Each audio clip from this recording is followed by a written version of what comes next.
Bagaimana sih menurut Bapak pandangan guru itu tentang pentingnya memahami karakteristik siswa dalam pembelajaran matematika? Oke, bismillahirrahmanirrahim. Assalamualaikum warahmatullahi wabarakatuh. Perkenalkan, nama saya Yodi Irwan. Saya wakil kepala sekolah bidang kurikulum di SD Negeri 77 Kota Bengkulu. Yang pertama tadi, bagaimana pandangan kami guru tentang pentingnya memahami karakteristik siswa dalam pembelajaran matematika. Yang pasti untuk hal tersebut sangat penting. Kenapa? Karena di dalam proses pembelajaran itu kan nanti erat hubungannya dengan apa sih yang siswa butuhkan, apa sih yang siswa inginkan, dan tersebut harus diterapkan oleh guru agar pembelajaran yang akan dilaksanakan itu nanti hasilnya dapat standarnya memuaskan. Gitu. Oke, yang kedua, bagaimana menurut Bapak guru itu bisa mengenali karakteristik siswa dalam belajar matematika kurikulum merdeka? Yang pasti yang saya sebutkan pertama tadi, guru harus memahami karakter siswa tadi. Karena apa? Karena agar pembelajaran itu dapat bermakna dan lain-lain. Nah, bagaimana cara memahami itu? Yang pasti kita ada asesmen. Asesmen di awal dan nanti di asesmen di akhir pembelajaran, dan melihat tingkah laku siswa saat belajar. Itu harus dilakukan guru. Itu yang standar yang harus, agar guru dapat, oh ini loh siswa ini karakter seperti itu. Oke, lanjut. Yang ketiga itu, bagaimana menurut Bapak guru itu bisa mengenali kebutuhan belajar siswa khususnya dalam pembelajaran matematika? Matematika ini ya pasti kan ilmu pasti. Jadi 1 tambah 1 2, 2 tambah 2 4. Jadi bagaimana agar dapat memenuhi kebutuhan siswa tadi, pembelajaran yang bermakna itu matematika kita kembalikan ke orientasinya dalam kehidupan sehari-hari. Pembelajaran itu nanti ada sangkut pautnya yang di dalam kehidupan sehari-hari siswa. Jadi biar lebih dekat anak, agar anak juga muara akhirnya nanti memahami, dapatkan apa yang dia butuhkan dalam belajar matematika tersebut. Jadi orientasinya bagaimana mengcombine semua metode dan lain-lain nanti dihubungkan dengan kehidupan sehari-hari siswa. Seperti itu. Oke, selanjutnya itu, menurut Bapak, apa saja sih kebutuhan siswa yang perlu dikenali agar pembelajaran matematika lebih efektif? Yang pertama, minat dan bakat siswa. Apa sih siswa itu minatnya, bakatnya seperti apa? Yang kedua, metode belajarnya yang siswa ingin. Karena siswa ini macam-macam. Ada yang dia melalui visual, ada yang bisa belajar melalui audio saja didengar, ada yang harus butuh dua-dua. Dia harus lihat gurunya, harus lihat medianya, harus mendengarkan juga. Jadi gue harus memahami tersebut. Jadi makanya di awal tadi kita harus melakukan asesmen tadi, biar tahu oh ini karakter siswa, agar nanti pembelajaran yang akan disampaikan tadi, yang kita sampaikan di dalam belajar itu dapat terserap dengan maksimal oleh anak. Seperti itu. Oke, selanjutnya itu, bagaimana menurut Bapak guru itu merancang RPP dalam kurikulum merdeka? Kalau sekarang kan modul kan Pak? Nah gitu. RPP yang pasti kembali lagi dengan kebutuhan di dalam kelas, karena tidak bisa salah klasikal. Karena tadi saya sampaikan tadi, anak-anak tadi itu mereka kebutuhannya beda-beda ya. Dan di dalam RPP tadi harus juga dicantumkan media yang digunakan apa, metode pembelajarannya apa, tekniknya seperti apa. Yang pasti RPP itu menunjang nanti untuk anak-anak tersebut bisa, guru dan siswa bisa bekerjasama dengan baik. Guru sebagai fasilitator, anak nanti buatlah pembelajaran itu yang dapat meningkatkan aktivitas siswa dalam belajar. Jangan hanya metode yang monoton, misalnya ceramah. Kita gunakan sekarang kan kita pakai infocus, kita tayangkan. Jadi ada audio, ada video, dan tadi dekatkan lagi orientasi belajar tersebut dengan kehidupan sehari-hari siswa. Gitu. Oke, selanjutnya itu, bagaimana menurut Bapak guru dalam proses pembelajaran yang interaktif dalam kurikulum merdeka? Nah, interaktif seperti yang saya sampaikan tadi. Interaktif artinya kan dua arah itu. Dua arah artinya ada komunikasi antara siswa dan guru. Jadi tidak monoton. Kita guru hanya menjelaskan metode ceramah. Jadi memang membutuhkan matematika ini gimana ya? Bagi sebagian anak mungkin ada anak yang sedikit takut atau tapi beberapa anak dia malahan lebih enjoy matematika. Jadi itulah memang harus guru kita pintar cari referensi yang banyak, metode yang digunakan, media pembelajaran yang menarik. Terus tadi kita gunakan orientasinya kembali. Kita dekatkan anak dengan jangan abstrak lagi ke hal yang nyata, yang benar-benar benda itu ada, yang bisa disentuh, yang bisa dipegang, yang bisa dilihat dan bisa dia laksanakan. Jangan menggunakan yang abstrak yang masih dalam ibaratnya seperti ini loh, tapi tidak ada bentuknya. Makanya kalau dalam matematika sebaiknya memang melakukan orientasi pembelajaran tadi dalam kehidupan peserta didik dan sehari-hari, agar tadi biar dia lebih cepat mencernanya, lebih memahami. Akhirnya tadi nilai yang kita inginkan ya standar KKM dari sekolah masing-masing seperti itu. Oke, selanjutnya bagaimana menurut Bapak guru itu membuat proses pembelajaran matematika yang menarik dalam kurikulum Merdeka? Tadi kalau yang pembelajaran itu menarik kan intinya yang pertama dari kelasnya dulu, dari ruangan kelas dulu. Kita ciptakan dulu ruangan kelas yang kondusif, ruangan kelas yang representatif, bersih, nyaman. Jadi anak-anak dia masuk kelas aja anak-anak itu sudah aku mau belajar gitu. Nah seperti itu. Jadi memang bukan hanya di dalam metode tadi, tapi di keseharian tadi di kelas kita harus ciptakan dulu tempat duduknya, kita buat seperti apa di dalam kelas, kita buat senyaman mungkin. Kalau jangan sampai anak-anak udah baru masuk kelas saja dia sudah nggak nyaman, nggak mau dia, apalagi mendengar pelajaran. Jadi kalau dia sudah ditepatri di otaknya, aku mau belajar yang ini, masuk ruang kelas aja dia udah nyaman. Nah tinggal lagi kita tambahkan seperti yang sekarang kita pakai IT lah, ya kan? Bagi kita guru-guru yang masih muda, kita gunakan IT dalam pembelajaran. Jangan monoton lagi, jangan yang itu saja lakukan. Carilah media pembelajaran yang variatif, metode pembelajaran kita kombinasikan nanti dua arah dengan anak. Jangan hanya guru sebagai ceramah terus, tapi kita sebagai guru sebagai fasilitator yang sebagai memberikan informasi, nanti anak-anak dapat mengembangkannya. Seperti itu.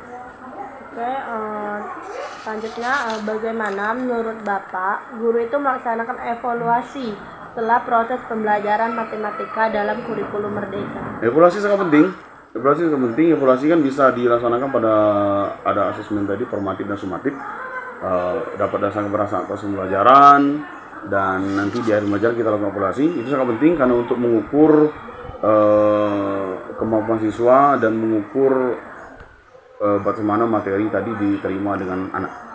Jadi menurut saya evaluasi yang dilakukan oleh guru dalam pembelajaran matematika itu sangat penting untuk mengukur kemampuan siswa tadi. Ini sudah 50% nih dapat. Ini ternyata materi yang ini ternyata anak-anak ini sulitnya di mana. Nah, jadi bisa kita perbaiki di metode pembelajaran selanjutnya. Selanjutnya itu tentang pembelajaran matematika. Bagaimana menurut Bapak guru itu melakukan pembelajaran matematika dengan pendekatan mendidik dalam kurikulum Merdeka? Ke pendekatan mendidik ya, anak-anak sekarang memang perlu yang kata mendidik itu tadi, apalagi disangkutkan dengan matematika, karena matematika ini sangat dekat dengan kehidupan kita. Contoh, ke warung saja belanja harus tahu harganya sekian, kalau bawa uang sekian nanti kembalinya sekian dan lain. Jadi karena guru itu bukan hanya sekedar di kelas memberikan pelajaran, tapi memang salah satu tugas guru itu adalah memberikan budi pekerti yang baik, memberikan pendidikan akhlak, memberikan pendidikan yang terbaik untuk anak. Jadi matematika sangat perlu untuk nanti siswa dapat melakukan nanti setelah dia keluar dari sekolah dan lain-lain. Pada saat dia di luar di lingkungan keluarga atau lingkungan masyarakat, dia dapat memanfaatkan apa saja yang telah dia pelajari nantinya untuk dia gunakan di kehidupan sosialnya di luar. Oke, selanjutnya bagaimana menurut Bapak guru itu melakukan pembelajaran matematika dengan pendekatan menyenangkan dalam kurikulum Merdeka? Tadi yang pasti saya ngomong di awal tadi, memang tugas guru itu memang kompleks sekarang. Memang banyak yang harus kita harus kerjakan, bukan hanya sekedar anak-anak mengerjakan tugas, anak-anak mengerjakan soal dan lain-lain. Memang dari awal harus seorang guru itu memang zaman sekarang harus memiliki keterampilan lain. Tadi di kelas pun guru itu bisa sebagai arsitek, guru harus bisa menjadi seorang seniman dan lain-lain. Makanya dari awal kelas harus kita setting. Kelas tadi bagaimana caranya supaya kelas tadi anak tuh nyaman dalam kelas. Jangan sampai baru masuk kelas aja dia sudah boring, udah bosan, nggak nyaman. Jadi kalau di awal saya sudah nggak enak, moodnya nggak bagus, bagaimana mungkin pembelajaran dapat terserap dengan baiknya. Tapi kalau kelas kita sudah kita desain dengan yang baik, tempat duduk kita desain dengan yang terbaik, terus gurunya pun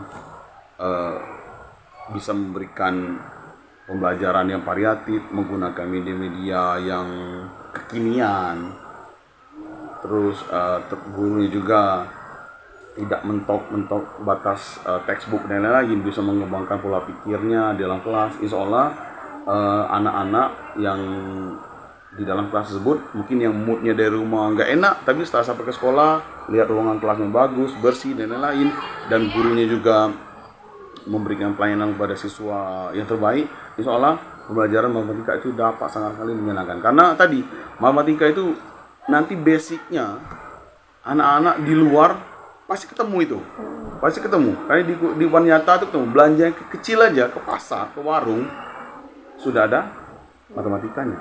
Apalagi sampai ke jenjang berikutnya SMP, seperti kita ketahui, kita kuliah saja sampai kuliah matematika itu tetap ada, ya kan? Sampai di bangku kuliah matematika tetap ada, walaupun sudah bentuknya yang lain kan, masih tetap ada. Jadi baik di formal ataupun non formal di masyarakat, matematika itu selalu ada. Makanya dari pondasi di SD memang harus diterapkan, harus matematika itu memberikan pelajaran menyenangkan agar anak tidak terbebani dalam belajar. Oke, selanjutnya itu bagaimana menurut Bapak guru itu meningkatkan motivasi siswa dalam pembelajaran matematika kurikulum Merdeka? Memberikan motivasi itu banyak caranya, bisa memberikan reward. Yang paling kecil pujian, misalnya anak-anak mengerjakan tugas, kita suruh maju ke depan misalkan, saya bisa mengerjakan tugas ini, si A maju, dia bisa mengerjakan dengan baik, ya kita kasih pujian, kita kasih aplaus. Dan kalau misalnya di dalam kelas itu punya ini, ya kita kasih reward. Oh anak ini mungkin nanti kita kasih ya kecil-kecil aja reward nih kan, misalkan dikasih stiker bintang, ya stiker bintang atau ya macam-macam yang bisa lakukan. Yang penting tujuannya tadi bukan untuk merendahkan anak lain, tapi memberikan pujian reward pada anak. Untuk apa itu? Untuk memacu anak lain. Untuk memacu anak lain nanti supaya dia bisa, oh saya harus juga bisa seperti itu.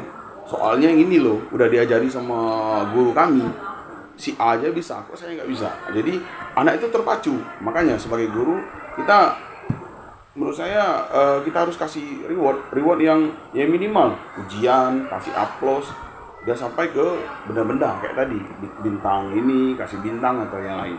Yang tujuannya tadi agar siswa yang mengerjakan tadi dia dia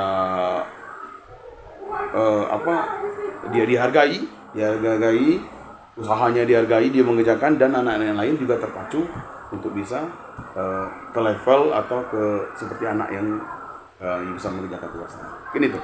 Oke, selanjutnya itu bagaimana menurut Bapak guru itu meningkatkan keterlibatan siswa dalam pembelajaran matematika kurikulum Merdeka? Nah, kalau meningkatkan keterlibatan siswa itu yang pertama tadi cari metode yang dapat memberikan interaksi dua arah dengan anak. Interaksi dua arah kan dengan anak, misalnya memberikan tugas, nanti ada tanya jawab siswa dan lain-lain. Jadi anak-anak dia tidak terpaku saja, oh ini jalannya seperti ini, tapi mereka nggak tahu.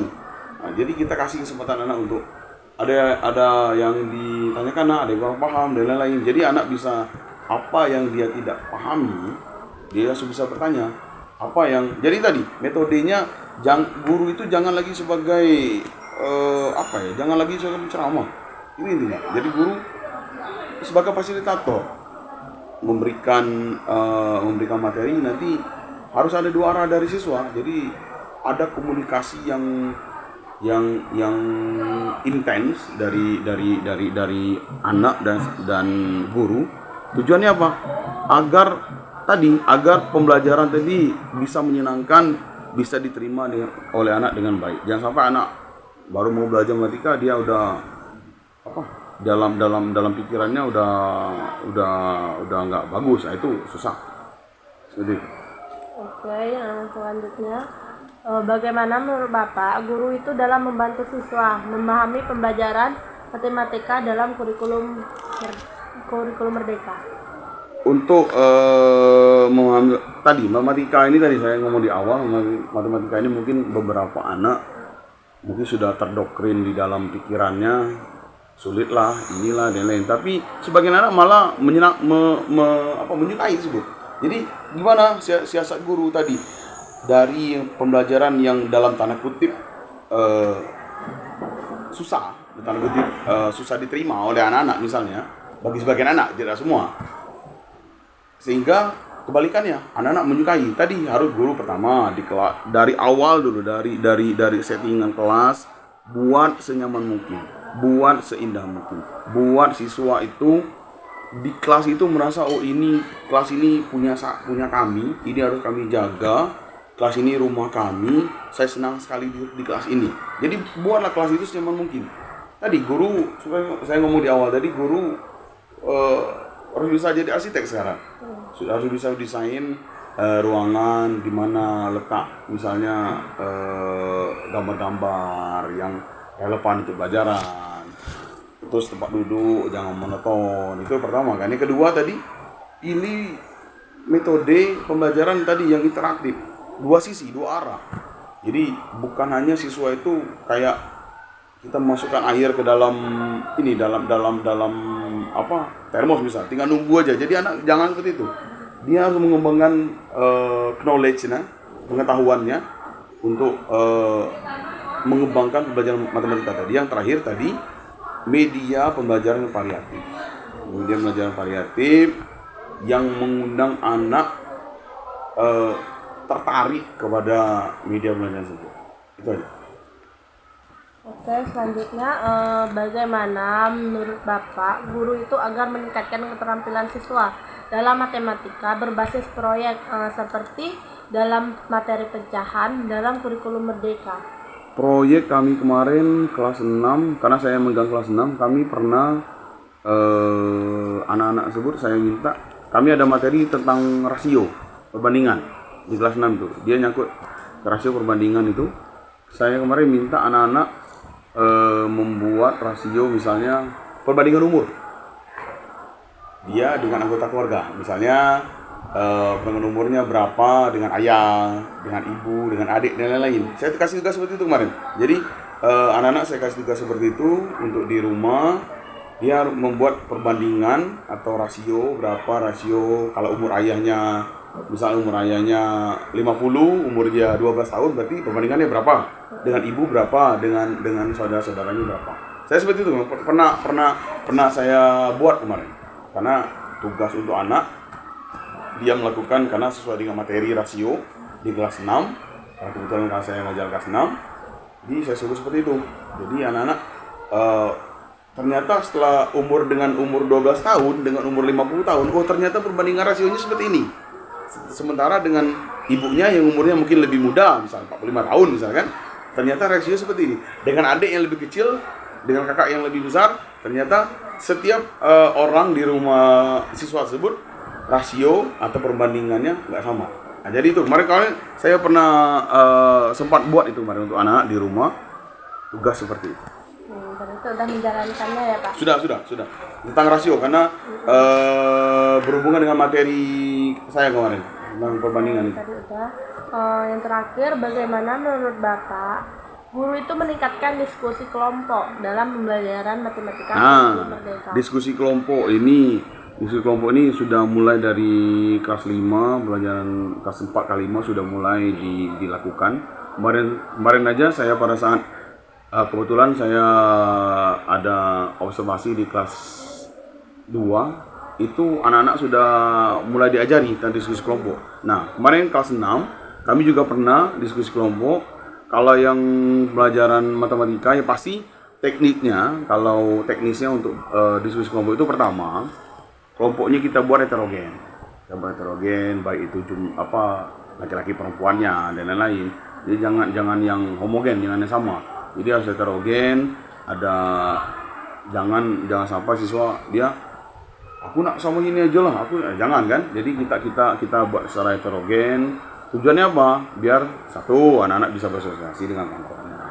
Yang kedua, kasih tanggung jawab di dalam kelompok itu kita kasih tanggung jawab pada siswa. Ini sebagai ketua, ini sekretaris, ini anggota. Tugasnya tanggung jawab dari ketuanya nanti ini. Tugas dari sini ini. Terus anggota tuh ini tugasnya. Jadi seperti itu, kasih tanggung jawab penuh. Yang terakhir itu minat dan bakat siswa itu kita untuk dalam kelompok itu minat bakatnya kita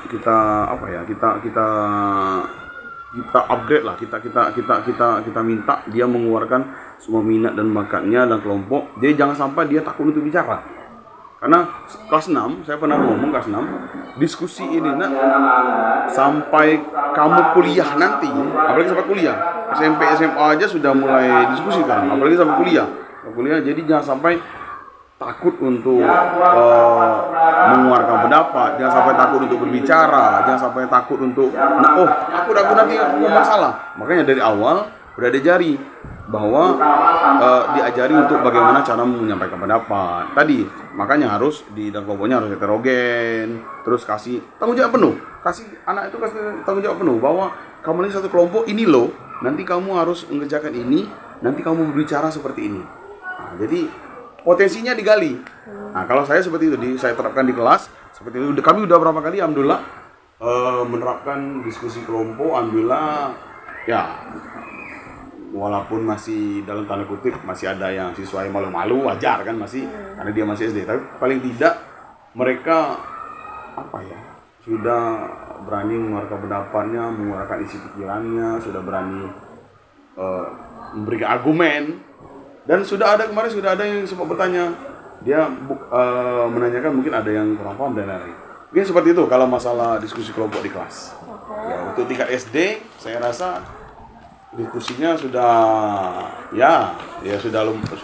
di taraf yang sudah baik kan, karena sesuai dengan fase mereka. Ya, seperti itu. Mungkin itu aja wawancara